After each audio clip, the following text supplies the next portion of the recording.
Se ele é um paciente com diagnóstico de epilepsia, ele vai ter um médico assistente. Normalmente, pode ser que esse paciente já tenha uma crise, ele já tem crise de escapes, né? E talvez não precise ser levado à emergência, porque a gente só faz pedir para anotar num diário de crise, espera a crise passar, o paciente está bem e vai comunicar ao médico assistente desse paciente. Se isso é uma primeira crise, esse paciente nunca teve crise, então ele vai ser levado no serviço de emergência. Se essa crise provocar uma alteração neurológica, que a gente chama alteração focal, então se ele tem uma diminuição de força, se ele tem uma mudança comportamental, se ele tiver alguma coisa junto, ou uma febre, enfim, se for uma coisa diferente do habitual, ele tem que ser levado ao serviço de emergência. Se essa crise for prolongada, então acima de 5 minutos contados no relógio, ele precisa ser levado, ou se essa crise for recorrente, então uma crise atrás da outra também ele precisa ser levado. A maior causa de escape de crise hoje é não tomar o remédio, é o uso irregular das medicações. Então, é um paciente normalmente que já tem o diagnóstico de epilepsia e que fez uso irregular ou que esqueceu o remédio. Então, esses pacientes, eles resolvem rápido, eles têm a crise e depois eles não recorrem, né, tão frequentemente. Ao mesmo tempo, isso pode ocasionar uma crise prolongada, que seria o estado de mal epiléptico, e ele ter necessidade de internação. E o que eu achei interessante no que você falou e me reportou a um episódio que eu presenciei. Hoje eu não atendo mais domiciliar, né? Não faço mais esse atendimento de home care, atendimento particular domiciliar. Mas eu ainda fazia, né? Já tem, acredito que uns 6 anos isso. E atendendo esse paciente, então por que eu achei interessante trazer essa abordagem de você? Porque eu estava ali como fonoaudióloga, fazendo a minha terapia, em um paciente que tinha sequelas de AVC. Dentro dessas sequelas, eu estava tratando disartria, afasia e disfagia, né? Então, eu estava tratando esses 3 sintomas ali, né? Sequelas, né? Dificuldade na fala, dificuldade na linguagem, né? E dificuldade para se alimentar, para deglutir, para engolir. E aí, eu atendendo, esse paciente teve uma crise. E ele caiu e foi toda essa ação que nós tivemos. Eu, terapeuta que estava ali na hora, e a filha desse paciente. Então, a gente logo providenciou proteger a cabeça, né? E esse paciente ficou se debatendo no chão, no tapete, e a gente providenciou uma almofada e a gente protegeu a cabeça e só observamos. E ela já tinha essa orientação de vocês, médicos, e ela marcou no relógio. E, de fato, pareceu uma eternidade. Então, às vezes, quando você está vivendo a situação, você vai falar assim, isso durou, doutora, durou muito tempo. Não, porque no relógio foi menos de 1 minuto. É isso aí. Foi menos de 1 minuto. Não me lembro, assim, segundos, mas eu sei que foi menos de 1 minuto que ela virou e falou assim, falou com a outra pessoa ao lado, né? Não chegou a 1 minuto. Eu falei, que bom. E aí, a gente continuou ali, conversou, o paciente retomou a consciência, ainda letárgico. Normal isso? É o normal. Esse pós-ictal, né, que a gente chama depois da crise, o paciente, ele retoma a consciência, mas muitas vezes fica sonolento, quer dormir, às vezes fica desorientado, não entendeu o que aconteceu ainda, demora um pouco para que essas coisas fiquem normais de novo, né?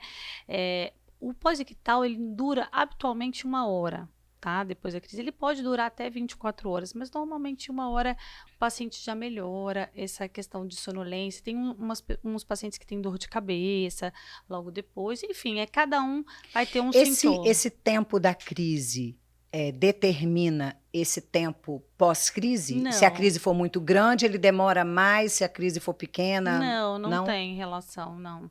Assim, a gente sabe que às vezes quando o paciente tem crises reiterantes, mas aí já é o estado de mal, ele pode não retomar, assim, com uma nível de consciência normal, mas não tem relação. Tem alguns pacientes, inclusive de AVC, ou que tem tumor, que provocam as crises, que depois de uma crise eles sentem fraqueza daquele lado que eles já tinham a fraqueza antes. Então, eles têm uma piora assim, temporária, digamos, do déficit anterior. Então, ele já Uhum. tinha uma fraqueza de um lado, eles têm a crise.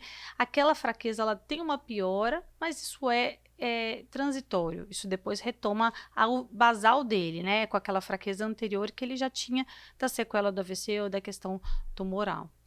Nesse caso que eu acabei de contar, a gente, claro, suspendi a terapia, eu estava na metade da terapia, assim, do tempo, né, de terapia, a gente suspendeu, eu fiquei ali, senti o paciente letárgico, senti o paciente um pouco aéreo, de fato, o estado de consciência, lucidez e interação, apesar das sequelas do AVC, ele era muito presente na terapia, não ficou, e ali eu acolhi a família naquele tempo, apesar de estar acostumada a passar por esse episódio, nós como terapeutas, principalmente o fonoaudiólogo ou o fisioterapeuta, que vai em ambiente, né, domiciliar, você acaba inserido nesse contexto, né, da família. Então, não dá para você passar por uma situação dessa e falar, tchau, tô indo embora porque a terapia acabou. Não é? Então, eu acolhi essa família, mesmo ela estando acostumada com o que aconteceu, eu acolhi aquela família, conversei, fiquei um tempo mais com aquele paciente ali, com a filha, com a esposa, e me despedi e fui embora, e a terapia ficou por ali, depois a gente retomou. Então, assim, é mostrar para você, profissional, que você pode passar por isso, né? Mas aqui no Fono Pode Mais, a gente aprende como lidar, a gente aprende o que pode acontecer e aprende até o que fazer se você se vê numa situação dessa, né? E aí, continuando a nossa conversa, vamos falar do AVC. Né? E a gente tem, dentro desse assunto AVC, a gente tem até notícia muito boa, né? Para dar. Você acabou de participar, né, como neurologista. Foi simpósio? Foi simpósio capixaba. O segundo? Quarto. O quarto. Sexto, na verdade. Sexto simpósio capixaba de neurologia. E você tem informação boa para falar sobre isso, mas eu quero começar, assim como a gente caminhou, né, um pouco, né, porque é um pouco, né, Mari, dentro de tudo que você estuda, de tudo que você sabe sobre esse mundo da neurologia e da epilepsia, a gente só passeou, a gente pincelou ali e já deu algumas informações. O que o paciente, o que nós, né, não é o paciente, o que eu, Gessandra, você, Mariana, e nossa família, e nossos conhecidos, o que a gente deve fazer, o que a gente pode orientar para prevenir o AVC?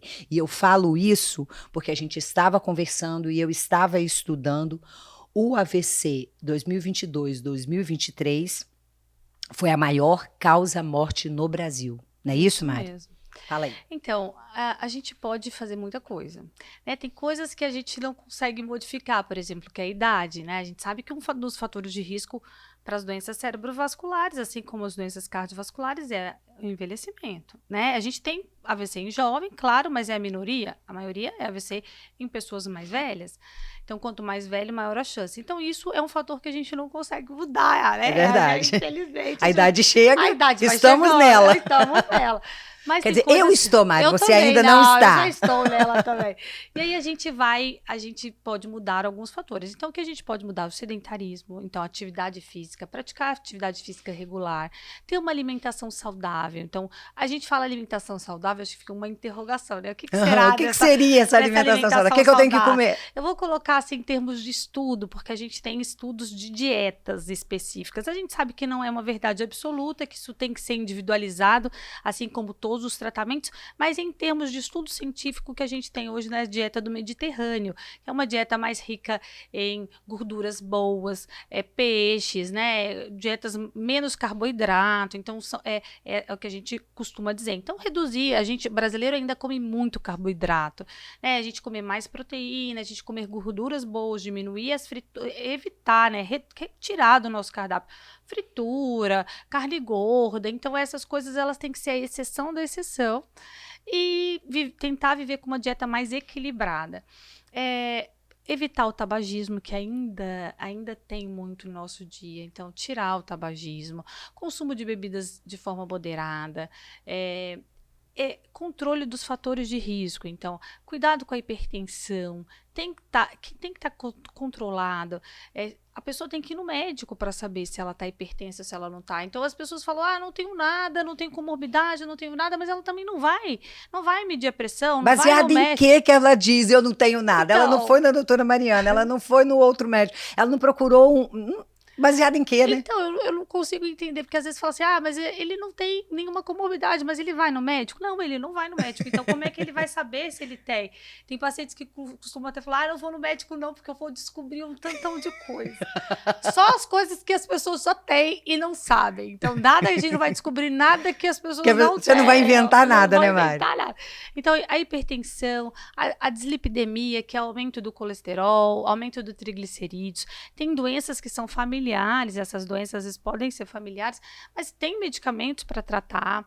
Então, a glicose, a glicemia, o diabetes, então eles precisam ser todos controlados. Se a gente conseguir fazer isso, que são medidas assim, que eu não acho que tem muito esforço nisso, é uma atividade regular, 3 vezes por semana, atividade aeróbica de preferência, uma dieta equilibrada, que acho que também não tem, né, no final de semana você come de vez em quando uma coisinha ou outra, mas no dia a dia a gente tem que ter uma dieta equilibrada. Abolir o tabagismo e o controle dos fatores de risco, que com um check-up, às vezes a cada 6 meses, um check-up anual, uma ida ao cardiologista, ao clínico geral, ao médico da família, ao geriatra, ao próprio neurologista, a gente resolve isso. Eu não acho que isso está muito difícil de ser alcançado. A gente consegue evitar muito os AVCs.